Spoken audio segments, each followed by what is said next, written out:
Temptations, சோதனைகள் இயேசு கிறிஸ்துவுக்கு எப்படிலாம் வந்திருக்கலாம்னு சொல்லி நம்ம சில வாய்ப்புகள் இப்படி இருந்திருக்கும் அப்படின்னு நம்ம பார்த்துட்டு இருக்கிறோம்.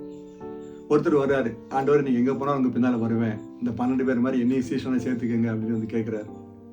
இயேசு கிறிஸ்து அந்த ஆளுடைய உள்நோக்கத்தை அறிஞ்சவரா சொல்றாரு, எல்லாருக்கும் நரிகளுக்கு குழி இருக்கு, பறவைகளுக்கு கூடு இருக்கு, ஆனா மனுஷகுமாரனுக்கு தலை சாய்க்க இடம் இல்லை அப்படின்னு சொல்றாரு.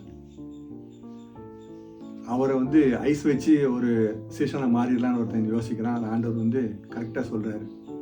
நம்முடைய வாழ்க்கையிலையும் வசதிகளுக்காக, வாய்ப்புகளுக்காக நம்ம ஆண்டவரை பின்பற்றுறோமா இல்லையா நம்ம தெரிஞ்சுது அப்படின்னு அவர் சொல்றாரு, மனுஷகுமாரனுக்கு தலை சாய்க்க இடம் இல்லை, நீங்களும் அந்த மாதிரி வாழ ரெடி தானா அப்படின்னு அவர் நம்மகிட்ட கேட்கிறாரு.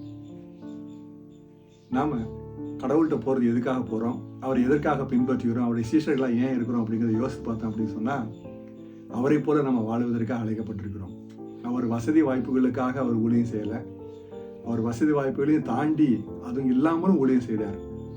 அந்த ஊழியம் மாதிரி நம்ம செய்யணும் அப்படின்னு சொன்னால் சோதனைகளை தாண்டி வரணும். வாழ்த்துக்கள்.